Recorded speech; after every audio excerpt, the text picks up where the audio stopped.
Hello प्यारे बच्चों, मैं doctor Bharatlal Meena, LBS government college Kotputli, सह आचार्य राजनीति विज्ञान। बच्चों, मैं आज आपके समक्ष बीए पार्ट द्वितीय के द्वितीय प्रश्न पत्र भारतीय राज्य व्यवस्था के अंतर्गत भारतीय संविधान सभा प्रमुख प्रश्न, प्रवृत्तियों और दृष्टिकोण पर चर्चा कर रहा हूँ।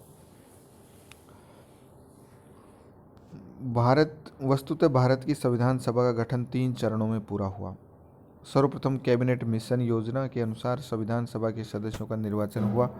कुल सदस्यों की संख्या 389 निश्चित की गई थी। द्वितीय चरण की शुरुआत 3 जून 1947 की विभाजन योजना से होती है। संविधान सभा का पुनर्गठन किया गया, जिसके अनुसार 324 प्रतिनिधि होते थे। तृतीय चरण देशी रियासतों से संबंधित था। उनके प्रतिनिधि संविधान में अलग अलग समय में सम्मिलित हुए। हैदराबाद एक ऐसी रियासत थी जिसके प्रतिनिधि सम्मिलित नहीं हुए। संविधान सभा के प्रमुख सदस्य, प्रमुख संविधान निर्माता। संविधान सभा में पंडित जवाहरलाल नेहरू, सरदार वल्लभ भाई पटेल, डॉक्टर भीमराव अंबेडकर, के.एम. मुंशी, गोपाला स्वामी अयंगर, अल्लादी कृष्णा स्वामी अय्यर, पट्टाभी सीतारामैया, श्रीमती दुर्गाबाई, ठाकुरदास भार्गव, मौलाना अब्दुल कलाम आज़ाद का योगदान महत्वपूर्ण रहा। संविधान सभा में नेहरू और पटेल शक्ति के केंद्र बिंदु थे। किसी प्रश्न पर उनमें मतभेद की स्थिति में उनके इर्द गिर्द समर्थक एकत्रित हो जाते थे। परिणाम स्वरूप संविधान सभा में बहस लंबी चलती थी। डॉक्टर राजेंद्र प्रसाद अपने प्रभाव का खुलकर प्रयोग नहीं कर पाते थे, क्योंकि वे संविधान सभा के अध्यक्ष थे। नेहरू आदर्शवादी थे तो प्रसाद और पटेल व्यवहारिक। डॉक्टर अंबेडकर कानून के प्रकांड पंडित थे तो गोपाला स्वामी अयंगर बहुत ही योग्य और अनुभवी पुरुष थे। संविधान निर्माण की कहानी। जुलाई 1946 में संविधान सभा के निर्वाचन हुए।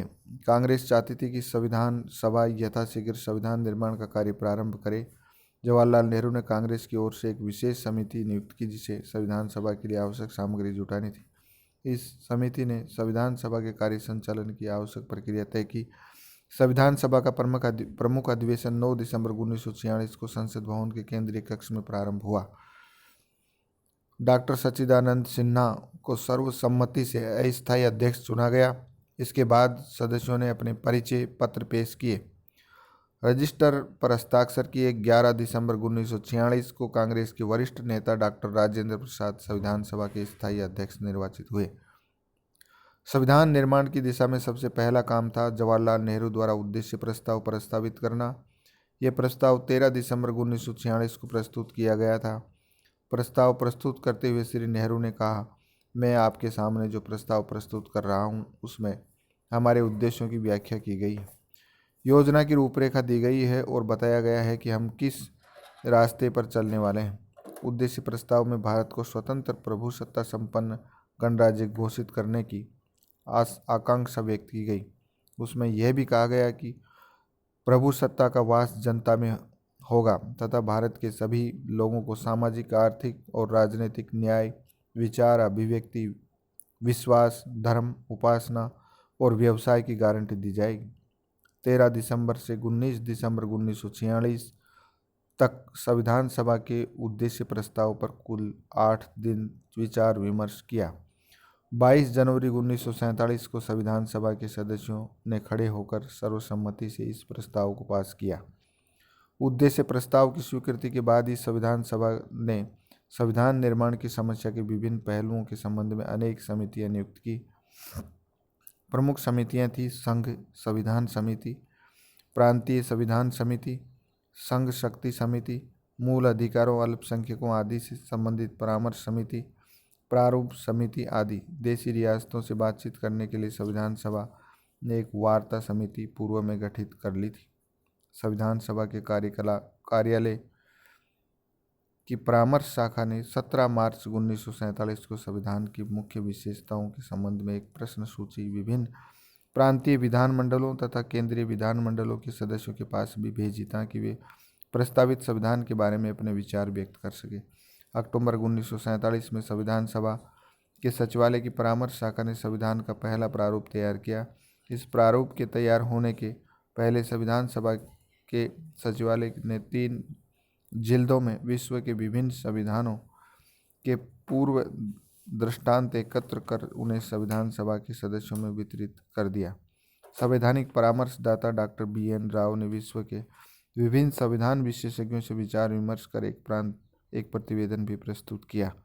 29 अगस्त 1947 को संविधान सभा ने प्रारूप समिति की नियुक्ति की। डॉक्टर अम्बेडकर इस समिति के अध्यक्ष चुने गए। प्रारूप समिति का यह काम था कि वह संविधान सभा की परामर्श शाखा द्वारा तैयार किए गए संविधान का परीक्षण करे और फिर संविधान का प्रारूप तैयार कर विचार के लिए संविधान सभा के सम्मुख प्रस्तुत करे। प्रारूप समिति ने भारत का जो प्रारूप संविधान तैयार किया वह फरवरी 1948 में संविधान सभा के अध्यक्ष को सुपुर्द किया गया। प्रारूप संविधान के प्रकाशित होने के बाद प्रारूप संविधान में संशोधन करने के लिए अनेक सुझाव प्राप्त हुए। एक विशिष्ट समिति ने इन सुझावों पर विचार किया तथा प्रारूप संविधान का एक पुनर्मुद्रित संस्करण प्रकाशित हुआ। 15 नवंबर 1948 को प्रारूप संविधान पर धारावार विचार हुआ। 8 फरवरी 1949 तक संविधान सभा 67 अनुच्छेदों पर विचार कर चुकी थी। 8 जनवरी 1949 तक संविधान सभा 67 अनुच्छेदों पर विचार कर चुकी थी। इसे प्रथम वाचन कहा जाता है क्योंकि इस कालावधि में संविधान पर सामान्य वाद विवाद हुआ। 16 नवंबर 1949 को संविधान का द्वितीय वाचन समाप्त हो गया। संविधान का तीसरा वाचन 26 नवंबर 1949 तक चला, जबकि संविधान सभा द्वारा निर्मित संविधान को अंतिम रूप से पास किया गया। संविधान सभा के अंतिम दिन 24 जनवरी 1950 को संविधान की 3 प्रतियां सभा पटल पर रखी गई। सभा के अध्यक्ष ने सभी सदस्यों से प्रार्थना की कि वे एक एक करके तीनों प्रतियों पर हस्ताक्षर करें। सदस्यों ने संविधान की प्रतियों पर हस्ताक्षर किए और उसके बाद जन गण मन तथा वंदे मातरम के गायन के साथ सभा का संविधान सभा के रूप में समापन हो गया। 26 जनवरी 1950 को उसका भारतीय गणराज्य की अंतरकालीन संसद के रूप में आविर्भाव हुआ। संपूर्ण संविधान निर्माण में 2 वर्ष 11 माह 18 दिन लगे। इस कार्य पर लगभग 64 लाख रुपए खर्च हुए। संविधान के प्रारूप पर भी 14 दिन तक चर्चा होती रही। अपने अंतिम रूप में संविधान में 395 अनुच्छेद 8 अनुसूचियां थी। संविधान के कुछ अनुच्छेद 26 नवंबर 1949 के दिन से लागू कर दिए गए, पर शेष संविधान 26 जनवरी के दिन के ऐतिहासिक महत्व के कारण 26 जनवरी 1950 ईस्वी से लागू किया गया।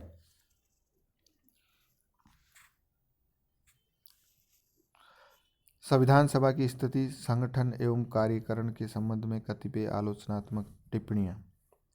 हमारी संविधान सभा नेहरू के शब्दों में एक अंधेरी घाटी से निकलकर स्वतंत्रता की सूर्य किरणों तक पहुंची थी। कई सदस्य तो कुछ समय पूर्व ही जेल से छूटे थे। यकाएक उन्हें स्वतंत्रता आंदोलन के स्वप्नों व आदर्शों को साकार करने वाले संविधान के निर्माण का अवसर दिया गया। फिर भी संविधान सभा की अनेक लोगों ने तार्किक आधारों पर आलोचना की है। धन्यवाद बच्चों।